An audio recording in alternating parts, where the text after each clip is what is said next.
शांति। 30 जुलाई 2026 के ईश्वरीय महावाक्य। पहले एक नज़र मुरली के मुख्य पॉइंट पर। बाबा ने कहा, भक्ति में अनेक गुरु हैं, लेकिन ज्ञान देने वाला और मुक्ति, जीवन मुक्ति देने वाला केवल एक शिव बाबा है। एक ही परमपिता परमात्मा सच्चे सद्गुरु हैं, जो सभी आत्माओं की सद्गति करते हैं। बाप का परिचय मिलते ही रचयिता और रचना दोनों का ज्ञान सहज हो जाता है।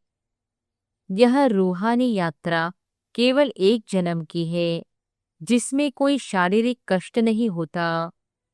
और फिर बाबा ने कहा, मन मना भव की संजीवनी बूटी है, जिससे आत्मा सदा के लिए जागृत और शक्तिशाली बनती है।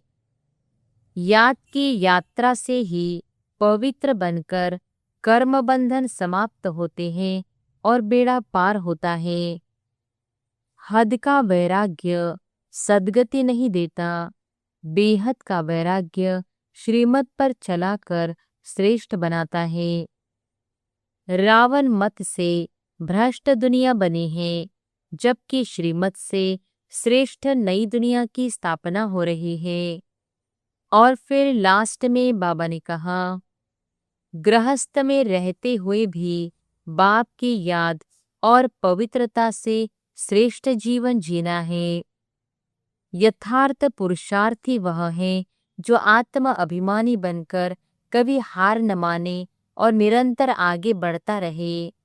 मास्टर सर्वशक्तिमान की स्मृति में रहो। यही स्मृति मालिकपन का अनुभव कराती है। यह पुरानी दुनिया शीघ्र समाप्त होगी, नई दुनिया स्वर्ग का द्वार खुलेगा। और अब सुनते हैं महावाक्यों को विस्तार से। मुरली का सार। मीठे बच्चे, बाप जैसा निरहंकारी और निष्काम सेवाधारी कोई नहीं। सारे विश्व की बादशाही बच्चों को देकर खुद वानप्रस्थ में बैठ जाते हैं। प्रश्न है, बाप का कौन सा पैगाम तुम्हें सारे विश्व को बताना है? उत्तर है, सभी को बताओ कि तुम दुखहर्ता सुखकर्ता के बच्चे हो। तुम्हें कभी भी किसी को दुख नहीं देना है। तुम सुखदाता बाप को याद करो, उन्हें फॉलो करो, तो आधा कल्प के लिए सुखधाम में चले जाएंगे। यह पैगाम सबको देना है। जो इस पैगाम को जीवन में धारण करेंगे, वह 21 जन्मों के लिए माया की बेहोशी से छूट जाएंगे। गीत है, हमारे तीर्थ न्यारे हैं, हम धरती के सितारे हैं। ओम शांति। मीठे मीठे रूहानी बच्चे इस गीत का अर्थ तो समझ गए। हम आत्माओं का वह बाप है, मुख्य है ही आत्मा। अभी तुम बच्चे जानते हो, हमारी आत्मा परमपिता परमात्मा के सम्मुख बैठी है। तुम्हारी सोल सुप्रीम सोल के सामने बैठी है। तुमको तो अपना शरीर है, इनको लोन लिया हुआ शरीर है। गुरु लोग मनुष्यों को यात्रा पर ले जाते हैं। भक्ति मार्ग में ढेर गुरु है। भारत में तो स्त्री अपने पति को भी गुरु ईश्वर समझती है। बाप बच्चों को समझाते हैं, तुम बच्चे हो ना, समझते हो हम बेहद के बाप के बच्चे हैं। बेहद का वर्षा फिर से लेने आए हैं। अभी हमें सद्गति को पाना है। यह तो निश्चय है ना, सारी दुनिया दुर्गति में है, पतित है। पावन होने के लिए बुलाते हैं, तो भारत में कितने ढेर के ढेर गुरु हैं। कोई तो 100 फॉलोअर्स, कोई के 500, कोई के 50 भी होते हैं, कोई के लाखों करोड़ों भी होते हैं। जैसे खोजों का आगा खां गुरु है, कितने उनके फॉलोअर्स हैं, कितना उनको रिगार्ड देते हैं। फिर भला कुछ भी करने वाला हो, लेकिन उनका मान कितना है। भक्ति मार्ग में गुरु अनेक है, फिर वह भी नंबरवार होते हैं। कोई की कमाई पद्मों की होती है, आगा खां की कमाई बहुत है। उनको हीरो में तौल कर दान किया था। उनके शिष्यों ने, एक तरफ हीरे, दूसरी तरफ उनका गुरु। हीरे दान करते हैं, कितने हीरे होंगे। आजकल सोने में तो बहुतों को वजन कर देते हैं। दूसरा प्लेटिनियम होता है, वह सोने से भी ज्यादा कीमती होता है। वह भी वजन कर दिया था। गुरु का मर्तबा देखो कितना है। ऐसे गुरु लोग तो ढेर है। अब इस सद्गुरु को तुम क्या देंगे? उनको वजन करेंगे, हीरे वजन कर देंगे।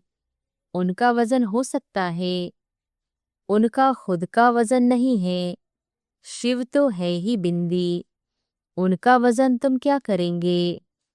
यह तुम्हारा गुरु कितना वंडरफुल है, सबसे हल्का, बिल्कुल ही सूक्ष्म है। तुम्हारा गुरु एक है, तुम जानते हो। शिव बाबा तो दाता है। भगवान कभी कुछ ले नहीं सकते, वह तो देते हैं। ईश्वर अर्थ दान सब करते हैं, तो समझते हैं दूसरे जन्म में इसका एवजा मिलेगा। कामना तो रखते हैं। अब यह तो है बेहद का बाप। इन जैसी निष्काम सेवा कोई कर नहीं सकता। निष्काम सेवा भी कैसी है? बच्चों को विश्व का सुखधाम का मालिक बनाते हैं। बाबा खुद थोड़े ही विश्व का मालिक बनते हैं। उनको कहा जाता है सुख का सागर, शांति का सागर, पवित्रता का सागर। बच्चों को हर एक बात अच्छी रीति समझाई जाती है। एक ही बाप से तुमको जीवन मुक्ति मिल जाती है। बाबा से स्वर्ग का वर्षा मिलता है। निश्चय किया, बस बाबा और वर्षे को याद करना है। इनको कहते हैं ज्ञान का सागर। सारा सागर मस स्याही बनाओ, सारा जंगल कलम बनाओ, तो भी एंड नहीं हो सकती। तुम शुरू से लेकर लिखते जाओ तो तुम्हारी ढेर पुस्तकें हो जाए। यह नॉलेज तो बहुत वैल्यूबल है, जो धारण करने की है। जानते हो, यह कोई परंपरा तो चलती नहीं। अभी तुमको तंत मिलता है।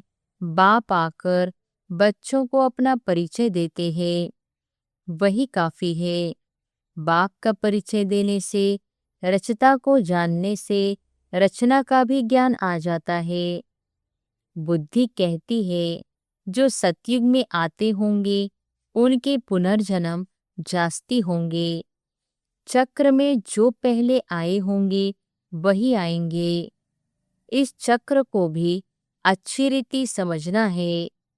गीत में भी सुना, हमारे तीर्थ न्यारे हैं। वह तो जन्म जन्मांतर तीर्थ यात्राएं आदि करते आए हैं। यहाँ सिर्फ तुम्हारी एक जन्म की यात्रा है। इस रूहानी यात्रा में जरा भी कोई तकलीफ नहीं। ज्ञान देने वाला एक ही सद्गुरु है। सद्गति तो किसी की भी होती नहीं। वह है सुप्रीम ज्ञान का सागर। सर्व की सद्गति हो जाती है। बाकी क्या चाहिए? तत्व भी सतोप्रधान हो जाते हैं। यहाँ तमोप्रधान है तो वायु आदि भी ऐसी ही तमोप्रधान होती है। कितने अर्थक्वेक आदि होते हैं। सतयुग में तो कोई भी दुख देने वाली चीज नहीं होगी।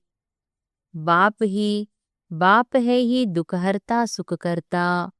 तुम उनके बच्चे हो, किसको भी दुख नहीं देना है। सबको यह रास्ता बताना है, सुख का वर्षा पाने का। अब बाप कहते हैं तुमको सुख ही देना है। बाबा तुमको आधा कल्प के लिए ऐसा सुख देते हैं जो वहां दुख का नाम नहीं रहता। तुम जानते हो, बाप से 21 जन्मों का वर्षा पाने हम यहाँ आए हैं। तुम स्टूडेंट हो ना, तुम्हारे दिल में है कि शिव बाबा से स्वर्ग का सुख लेते हैं तो सब दुख दूर हो जाएंगे। बाबा हमको संजीवनी बूटी देते हैं सुरजित होने के लिए। फिर 21 जन्म कभी मूर्छित नहीं होंगे। वह संजीवनी बूटी है मन मना भव। सर्व का सद्गति दाता एक ही बाप है। उनको निराकार निरहंकारी कहा जाता है। जिस तन में आते हैं वह भी साधारण है। बाप कहते हैं, dear children, I am your obedient father. बड़े आदमी हमेशा ऐसे लिखते हैं, आई एम ओबीडियंट सर्वेंट। अपने को श्री कभी नहीं लिखेंगे। आजकल तो लिखते हैं श्री श्री फलाना। आप पे ही अपने को श्री श्री लिखते रहते हैं। वह बाप है निराकारी निरहंकारी। अब तुम उनके सम्मुख बैठे हो, जानते हो वह हमारा बाप टीचर सद्गुरु है। बाकी तो सब भक्ति मार्ग के अनेक गुरु हैं। गुरुओं के भी गुरु होते हैं, इनका कोई गुरु नहीं। यह सत बाबा सत टीचर सद्गुरु है। तुम जानते हो, आत्मा ही संस्कार धारण कर रही है। बाबा भी आत्मा है ना, उनमें भी गुण है। तुम्हारे गुण अलग अलग हो जाते हैं। इस समय जो गुण तुम्हारे में है वही बाप के है। फिर सतयुग में तुम्हारे दैवी गुण हो जाएंगे। बाप ज्ञान का सागर प्यार का सागर है। श्री कृष्ण की महिमा अलग है। शिव बाबा को 16 कला संपूर्ण नहीं कह सकते, वह तो स्थिर है ही। बाप कहते हैं, यह टाइटल तुम मुझे नहीं दे सकते हो। मैं थोड़ी ही विकारी बनता हूँ जो फिर सर्वगुण संपन्न बनूं। मेरी महिमा इन जैसी थोड़ी करेंगे। इस नॉलेज को जिन्होंने कल्प पहले सुना है वही आएंगे, आकर बाप से सुनेंगे और बाप को याद करेंगे। पिछाड़ी को हाय हाय कर रोते हैं, फिर जय जयकार हो जाती है। अभी तुमने यात्रा का भी राज समझा है। इस यात्रा से फिर तुम कभी मृत्युलोक में लौटते नहीं हो। उन यात्राओं से फिर घर लौट आते हैं। कितने मनुष्य स्नान करने जाते हैं। भक्ति का विस्तार देखो कितना है। जैसे झाड़ कितना बड़ा अथाह होता है, बीज तो बिल्कुल छोटा होता है, वैसे भक्ति का भी विस्तार कितना है। ज्ञान का एक टुपका भी सद्गति कर देता है। भक्ति में उतरते उतरते आधा कल्प लग जाता है। यहाँ तुमको सीढ़ी चढ़ने में 1 सेकंड लगता है। लिफ्ट कितनी अच्छी है, नीचे से एकदम ऊपर अपने घर ले जाती है। इसको कहा जाता है चढ़ती कला सर्व का भला। सर्व का सद्गति दाता एक बाप ही है। अब ज्ञान ज्ञान भक्ति का फर्क देखो। ज्ञान भक्ति वैराग्य है ना, सन्यासियों का है हद का वैराग। बाप ने समझाया है वैराग्य 2 प्रकार का है। एक है हद का वैराग जिससे कोई सद्गति नहीं होती। दूसरा है बेहद का वैराग्य जिससे तुम्हारी सद्गति हो जाती है। अभी सद्गति के लिए तुम बच्चों को श्रीमत मिलती है श्रेष्ठ ते श्रेष्ठ बनने की। अब श्रेष्ठ दुनिया की स्थापना हो रही है श्रीमत पर। यह भ्रष्ट दुनिया रावण की मत पर बनी है। हम श्रेष्ठ बन रहे हैं, यह बातें तुम ही जानो, दुनिया बिल्कुल नहीं जानती है। तुम्हारे लिए तो कहते हैं यह ब्रह्मा कुमारियां विनाश कराने वाली है। सचमुच विनाश तो होना ही है, इससे ही तो कल्याण होना है। कल्याणकारी बाप आते हैं तो महाभारी लड़ाई लगती है। कहेंगे हमने कहा था ना कि ब्रह्मा कुमारियां विनाश करेंगी। बरोबर विनाश तो होना ही है। पुरानी दुनिया विनाश होगी, हम नई दुनिया स्थापन करते हैं। पुरानी की बात नई जरूर है ही। कलप कलप विनाश होता है, तभी भारत में स्वर्ग के द्वार खुलते हैं। परंतु वे लोग समझे कैसे? आगे चलकर बहुत समझेंगे। बाप जब आते हैं तो पुरानी दुनिया सारी स्वाहा हो जाती है। तुम्हारा यह यज्ञ तो वंडरफुल है, जिसमें आहुति पड़नी है। यह भी तुम जानो और न जाने कोई। विजय तो पांडवों की होनी है और सब खत्म हो जाएंगे। बाकी तुम पांडव रहते हो, फिर नई दुनिया में राज्य करते हो। यह नॉलेज बड़ी वंडरफुल है। सबका दुख हरता सुख करता सद्गति देने वाला एक ही बाप है। कितना मीठा, कितना प्यारा बाप है। कहते आए हो मीठे बाबा, आप जब आएंगे तो आप पर हम वारी जाएंगे। मेरा तो आप, दूसरा न कोई। इसका मतलब यह नहीं कि घर बार छोड़ यहाँ आकर बैठेंगे। नहीं, गृहस्थ व्यवहार में भल रहो। 7 रोज का कोर्स ले, फिर कहाँ भी जाओ, मन मना भव। बाप को याद करना है और वर्षा पाना है।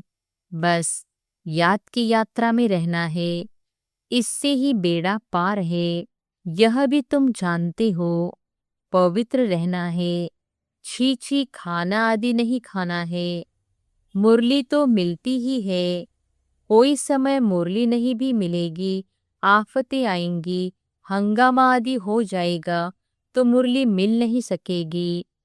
तुम इन आँखों से जो कुछ देखते हो वह नहीं रहेगा, सब भस्म हो जाएगा। प्रलय तो होती नहीं। दुनिया तो एक ही है, नई सो पुरानी होती है। न्यू वर्ल्ड ओल्ड वर्ल्ड कहा जाता है। अब तो कहेंगे यह ओल्ड वर्ल्ड है, बाकी थोड़ा समय है। वह कहते हैं कल्प की आयु लाखों वर्ष है। कलयुग के लिए कहते 40,000 वर्ष पड़े हैं, वास्तव में 5,000 वर्ष का चक्र है। तुम्हारी बुद्धि में सारी नॉलेज है। मनुष्य तो बिल्कुल पत्थर बुद्धि है। एक्ट्रेस होकर ड्रामा के क्रिएटर डायरेक्टर को न जाने तो उनको क्या कहेंगे? वर्ल्ड की हिस्ट्री ज्योग्राफी कैसे रिपीट होती है, यह तो जानना चाहिए ना। जो अच्छी रीति जानते हैं, बुद्धि में धारण कर औरों को धारण कराते हैं, वह ऊंचते ऊंच पद पाते हैं। बाप कहते हैं जो नॉलेज मेरे में थी वह अब तुमको दे रहा हूँ। ड्रामा पे अनुसार मैं रिपीट करता हूँ। मेरा भी ड्रामा में पार्ट है। भक्ति मार्ग में भी पार्ट बजाया।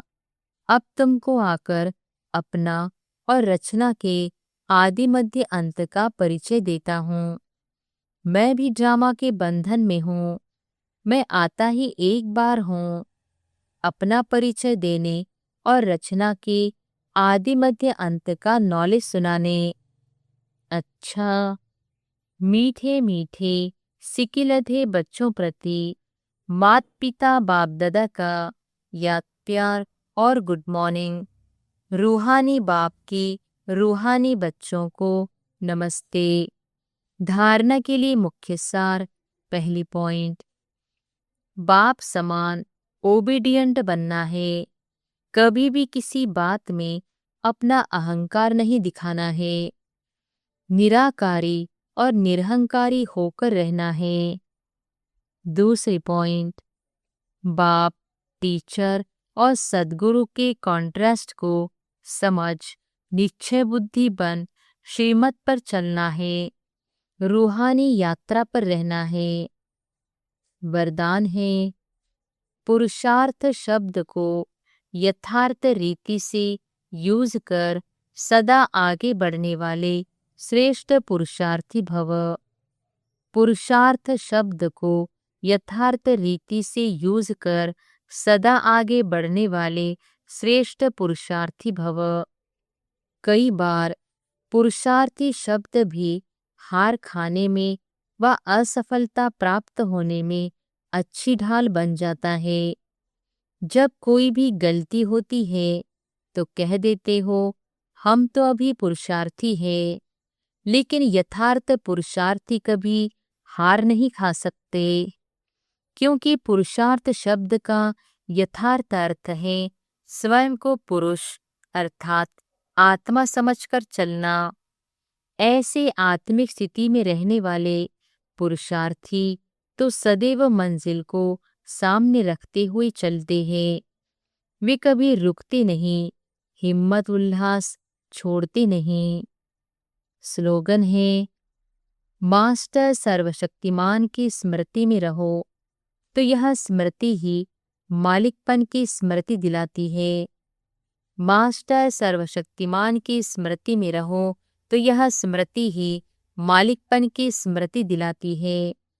ये अव्यक्त इशारे ज्वाला स्वरूप स्थिति में रहे, शक्तिशाली याद का अनुभव करो।